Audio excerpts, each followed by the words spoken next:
Welcome to another episode of the American Market Alchemist podcast. Today, I have the great pleasure of welcoming Guillaume Linossier as a guest. Today, he is the founder of Saola and based in Colorado, but originally from Chambéry, so just down the road from Grenoble, where I'm at. Guillaume, how are you doing today? I'm doing good, thank you. All right. How's the weather in Colorado today? Weather is nice today. It was cold yesterday. The spring has yet to come.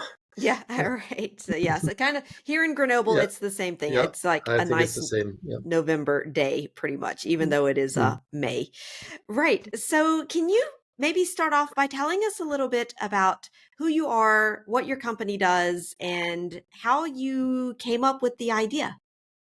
Yeah, sure. Yeah, so my name is Guillaume. So I'm, as you mentioned, from Chambéry in France, and Hmm. I've worked in the outdoor industry for about 15 years before launching Seola. Hmm. And out of these 15 years, 13 were in the US, already based in Mm. Colorado. And then I left the company I used to work for in 2016, Hmm. and really with in mind, I wanted to launch a business with a mission for the environment. Right. Yeah. So I had two really clear missions in mind from the beginning. So it was to work on sustainable manufacturing Mm. and also help NGOs preserving wildlife. Okay. Very So interesting. yeah, so the brand is was launched in 2018. Yeah. We sell in Europe, in the US, and in Asia now. Hmm. And I came back to Colorado last year to really refocus our growth on the US and Canadian markets. Okay, very interesting. So something you mentioned there in the intro that you're very, I said one of your missions is to do things with sustainable development and Hmm sustainable manufacturing. And one of the questions that often comes up regarding the American market, and we're going to talk more about the American market specifically. hmm Um, Yep. from what you see, what is the value or the perception of environmentally friendly products for American clients? How much is that I guess a selling point or a value add for Americans? It really depends on the regions in the Mm. states. Right. I would Yeah. say, if you look at the West Coast, the East Coast, and like the Rockies where we are, Yeah. it's a very environmentally focused. Hmm. So this is definitely a great, addition or help for us to Yeah. be really committed. Right. If you go to some other states, like more in the middle of the countries, it's less of a topic. So I Yeah. would say, I mean, we do good business in the Midwest, Sure. but people buy first, the products, the style, the comfort, Yeah. before the environmental, story. And Mm. but it's interesting also when we look at our online sales. Yeah. In fact, the Californian market is about 25% of the online sales. Okay. Yeah. But the third state is Texas, where, I think coming from Europe, you wouldn't expect Texas to be a strong market for us. Yeah. Yeah. Yeah, exactly. hmm And it's interesting that you mentioned Texas. I think Texas has a lot of stereotypes around it that are hmm becoming less and less true. And I Yep. and I say that because recently I interviewed a founder of a company called Absolute Sensing, and same thing. They're very active in Texas, and he said, a lot of people are concerned about question of environment there, whereas you wouldn't really think of Texans as being the most environmentally concerned clients. But again, it maybe also depends on what region of that state because Texas is This basically is the size of big. France, Yeah, right? yeah, yeah, yeah, Like, yeah. It yeah, depends on I mean, Austin, for example, is, you have a lot of people from outside of Texas who move there. yeah, A lot of people from California are moving to yeah, Texas as well for business or tax reasons. yeah. Hmm. So that's definitely mixing, the population of the state, and so you can see, different trends for sure. Yeah, exactly. And I think personally, I think Austin is like the new Silicon Valley because so many people are Yeah, flocking to it. Yeah. Okay. yeah. Now let's talk a little bit about your decision to launch directly in the US. Now, if if I remember correctly, you told me that you launched in the US in 2018, and then Hmm. afterwards you launched in Europe a year later. Is that correct? Yeah, that's correct. Yeah, yeah. Okay. And so Hmm. what was the I guess the thinking or the strategy behind that decision to go directly into the US? I mean, first, back then, all my connections were in the US. I didn't Mm, have many connections in Europe, so that was definitely one of the reasons. sure. But also, the US market it's a tough market, but Mm, if you do it right, I mean, it can grow quite fast. And also, if you look at Europe or Asia, I mean, as a lot of the buyers in mm, for stores are right. looking at the trends in the US. So if you have some business and good business in the US, it definitely helps you with your European and Asian businesses as well. Yeah. Okay, interesting. So it's kind of like it succeed in the US is almost like a kind of a credibility marker when you're going into Hmm. other markets. Interesting. Yeah. Okay. Right. Hmm. Yeah. And so I Yeah, yeah, you and yeah. sorry, yeah, just for example, Yeah.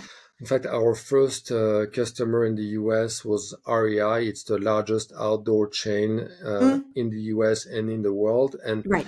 in fact, all the big chains in Europe are always looking at what REI is doing. So being there the first year really helped us, in fact, opening some accounts, like in Germany, some big accounts because they saw us being at REI in the US. Right. Yeah, yeah. Yeah, yeah, REI is I my sister lives in Seattle. They have an REI Yeah. shop and it's the first Yeah. thing I always want to go visit when I go to Yeah. Seattle. Yeah. Yeah. It's Um awesome. Yeah. it is it's an awesome store. Okay. So you've, been working in sort of both of the markets. Now, Mhm. um from your experience, I would say as a European, a French person coming to now work in the US, what have been Mhm. some of the biggest differences that you've seen, I guess, between this could be between France and the US as a country, as the way things function, or Mhm. even between, customer relationships, doing business, things like that. Mhm. Yeah, I think, I mean, first, when you come to the US, you have to consider that you don't know anything about the US because we Mm, have a tendency to think we know a lot of stuff. I mean, we hear in France or Europe almost every day about the US, right. Yeah. but the way of thinking, working are very, very different. So you really have to come with an open mind and be ready Mm, to adapt yourself to the US market. yeah. Yeah. And I mean, for example, customer service in the US is key. I Mm, mean, the customers are kings, and yeah. you have to say yes to almost everything they ask for. So you have first to agree with it to find the Sure. right balance. But this is something, for example, that we are trying to duplicate and do the same in Europe. Mm, And it's a good way also providing really focusing on customer service mm, and your customer experience in Europe is a good right. way also to differentiate yourself from other European brands or companies. Yes. Yeah.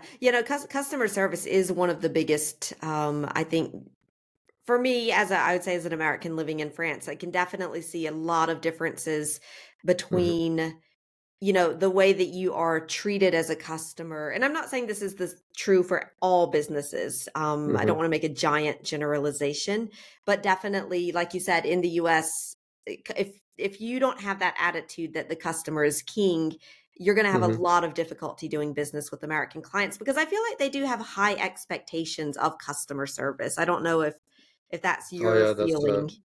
yeah, yeah, for sure. I mean, it's Yeah. like I mean, sometimes we have requests where you're like, okay, I mean, where is that coming from? But Right. you're like, I'd rather keep that customer and make him happy than instead of getting some bad reviews on Google or on the website. Yeah, So that's exactly.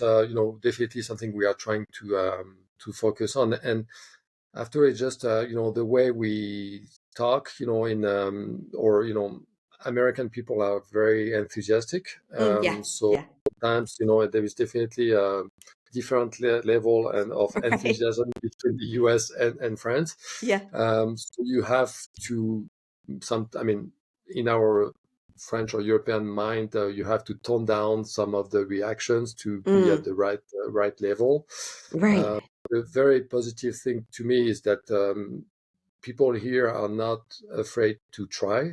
Mm, So if they like what you show them, they're gonna give it a try, and if it's right. working, great. If it's not, no problem. But at least they try. Where in Yeah. Europe, it's definitely more challenging to have people take some risk.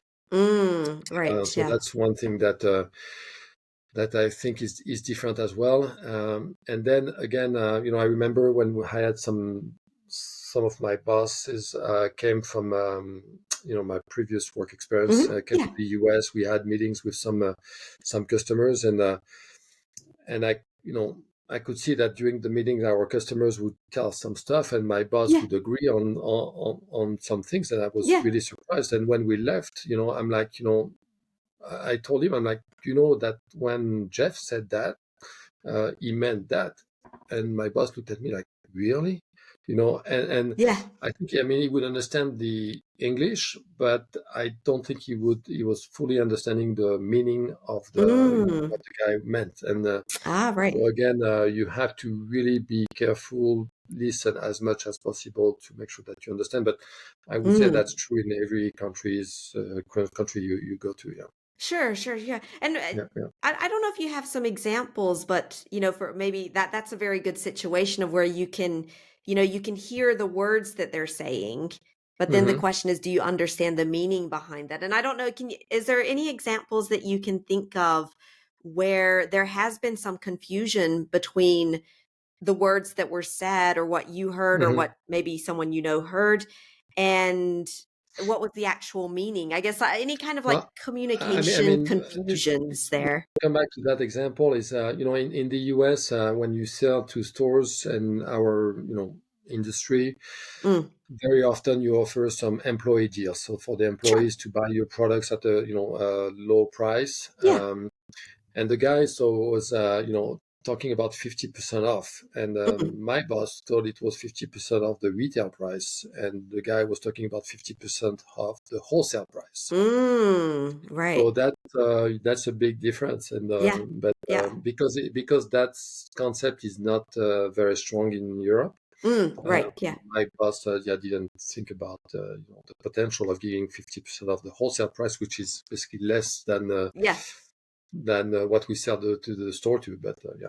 Yeah, yeah, exactly. Yeah. And I Hmm. think yeah, one of the speaking of prices, I believe in France, I'm not sure if it's the same in Europe, but there's regulations around how much discount you can give on a product. Hmm. In the US, I feel like it's not the case. I mean, if you give the discount you want to give, and if you're going to lose money, well, that's your problem. It's Yeah, exactly. yeah. Yeah. I mean, yeah, basically you can do whatever you want. I mean, the good thing though on pricing is, in Europe and especially with online business, Mhm. it's different. I mean, you're not allowed to dictate your Mm, retail price. right. So sometimes it's difficult to manage. In the Mm, US, if you sell a product $100, you can ask all your retailers to sell at $100 as well. And if they don't mm. follow the rules, you can call them on, ask them to Okay. go back to the price. Yeah, yeah, yeah. And if they don't want to do it, then you can say, okay, I'm not selling to you anymore. Okay, So right. that's Yes. that makes things a lot easier to control your brand, control pricing online than on the European market. Interesting. Yeah, so that's a very helpful tip, I think, for anyone who might be thinking about setting up and selling online or with Hmm. some retailers in the US. Now, um, talking a little bit about the branding and how you communicate around your products. Now, first question is, do you have a different message, and do you have different, I would say, marketing, communication, positioning for the US market versus the European market, or is Hmm. it the same? We try in the US to be as American as possible in our Okay. communication. Yeah. So we do more and more photo shoots, and in the US, for example, we have someone in the US doing all our communication and text and content. Mm. And in France, we sometimes talk about France, Yeah. being from Annecy, which is where our headquarters is. Right. Yeah. But so we try to adapt, for sure. And it's, the US consumer, I think, they are willing to buy, foreign brands, but Mhm. again, you have to make it as easy as possible for them. Yeah. Right. Yeah. And so do Mhm. you I guess do you communicate around the fact that you're a French company made in France, or I don't know where you actually produce the shoes, Mhm. but maybe designed in France, or is there any kind of communication where you put that sort of French identity forward? And I ask that question because it is often a question that comes up with Mhm. clients is, you know, can I communicate about the fact that we're French and use that as a marketing argument? Yeah, I think it really depends on your market and positioning. To Mm, where we are positioned today, we are, I would say, in the mid-level in terms of pricing, yeah. and we are at the same kind of positioning in terms of price as US brands, Sure. and so I think the French factor, or the French stuff, really plays when you are in the higher end or luxury markets. We Right. I used to sell some ski brands Yeah. in the US, and one of them was the brand Kili from Jean-Claude Kili, Yeah, yeah, yeah. and but it was very high end. We were selling jackets at $2,000 or Mm, more, yeah. and the that consumer was really interested in the fact that it was coming from France. Okay, yeah. Uh, but at the same time, I was selling some outdoor brands, competing with US brands, Yeah, sure. and people didn't care. So we Mm, were, and that was one of the challenges we had, where the brand was really its communication really focused on the French Alps, everything about right. France. Yeah. And in fact, after a few seasons, the guys in the US and the buyers were like, okay, you don't have any other story to tell. Right. So yeah, so for us, I mean, we really don't communicate about France in the US. Mm, Uh, Again, we try to be as American as yeah. we can. And but if like, we started to sell like last year in Korea, Mhm. and the Korean market really is in demand for French products. Okay, So there interesting. we communicate a lot more about France than we can here.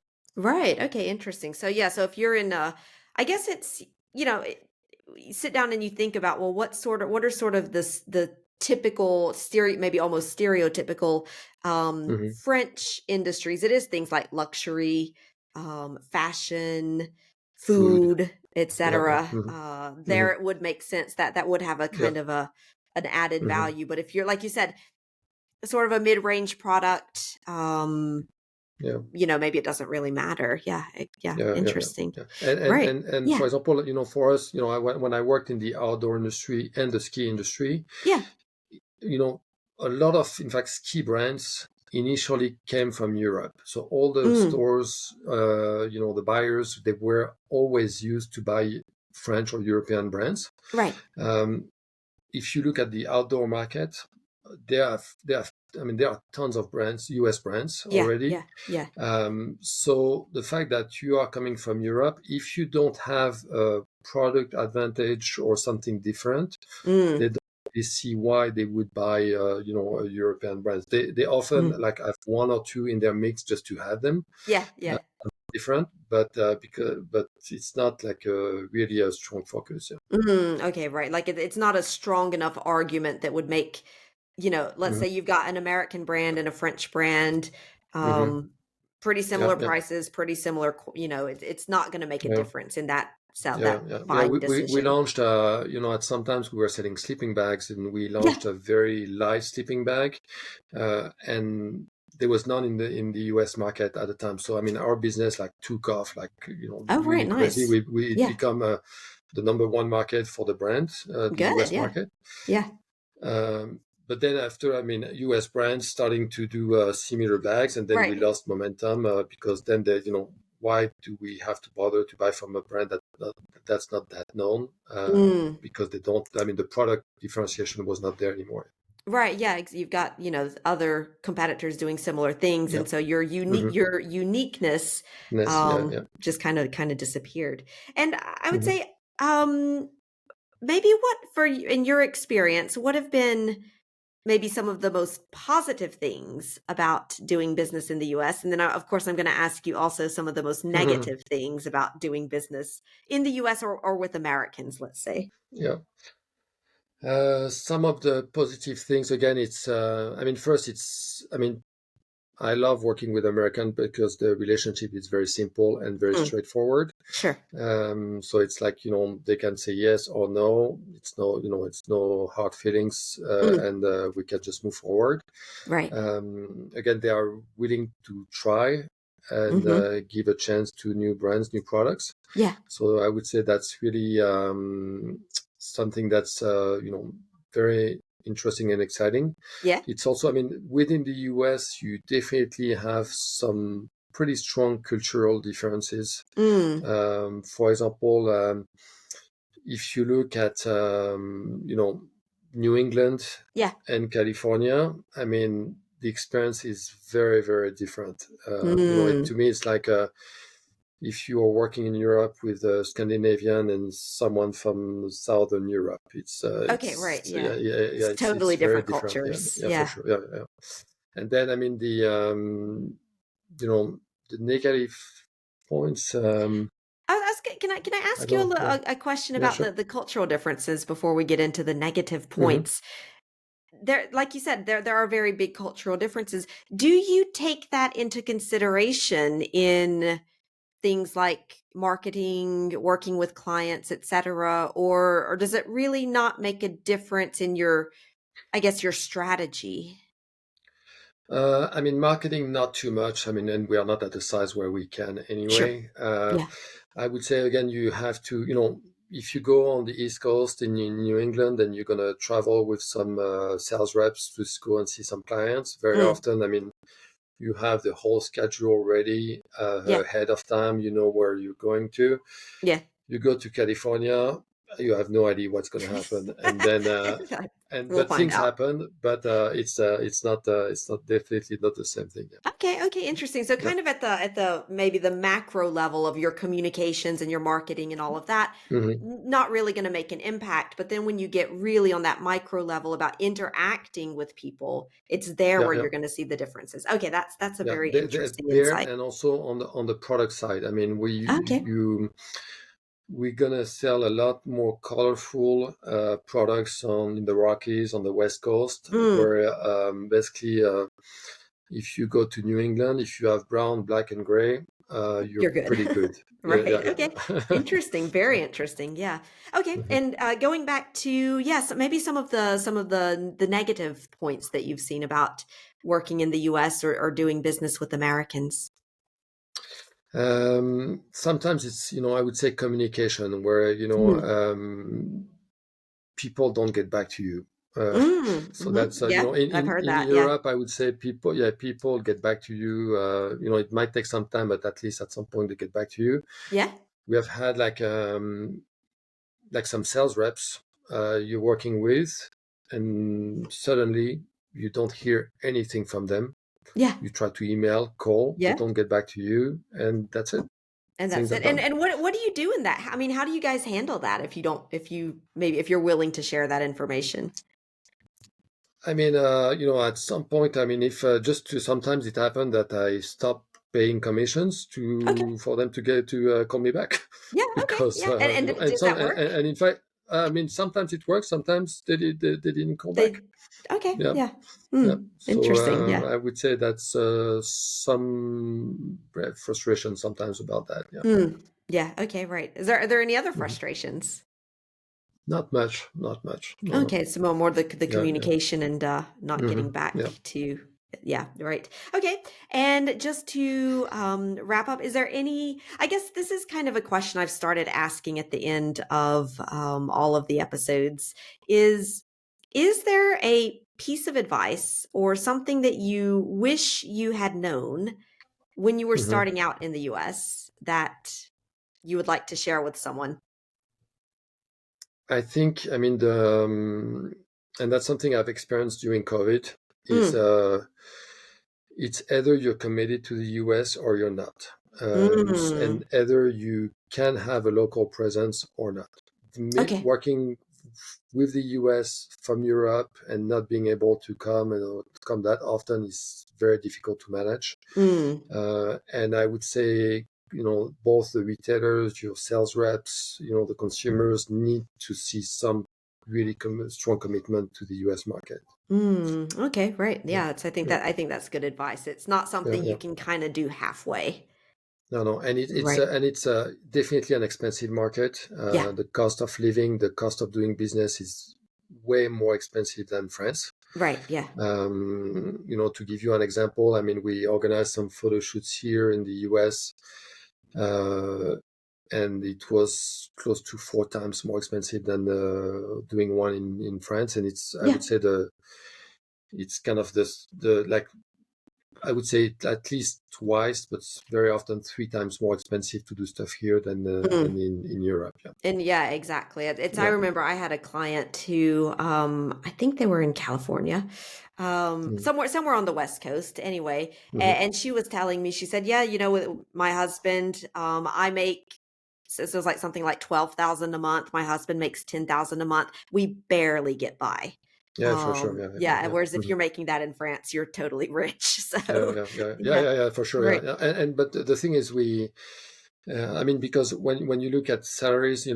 because of the social system is very different, as you know, Mm, from the US, and so you have to put money aside for your exactly. kids' schools, for retirement, so Yeah. your gross income might be a lot more, but Yeah. when you start paying or saving, everything you have to just to get the Yeah. same stuff as in France, it's a big difference for sure. Exactly. Yeah, it's a lot of the Mhm. stuff that is paid for in France, by the Mhm. taxes and Yeah. the higher rate of taxes in the social system.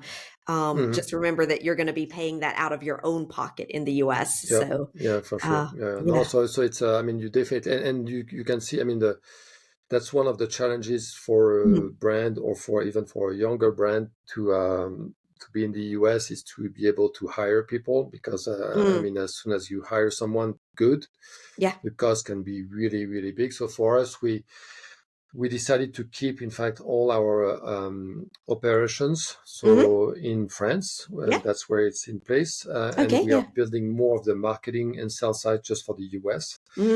Yeah. But there are Makes some sense. things that you can definitely manage from France. Um, Mm. but again, it's if you come to the US, you have to commit to it, and you have to be ready for pretty heavy budgets. Yeah, yeah, like Yeah, prepare well your yeah, finances, right? yeah, sure, sure. Okay, great. All right, Guillaume, thank you very much. And before we finish, where can people find you, find out about your products, connect with you? It's the easiest is on our website at saola.com, Yeah. or then you can reach out to us if you want to see if you have some local retailers around you. Okay, great. Sounds good. And I'll put all the links to the website and everything in the notes for the podcast. And Guillaume, thank you very much for coming on, for sharing your experience, and have fun out in Colorado. Yeah, thank you. Thanks.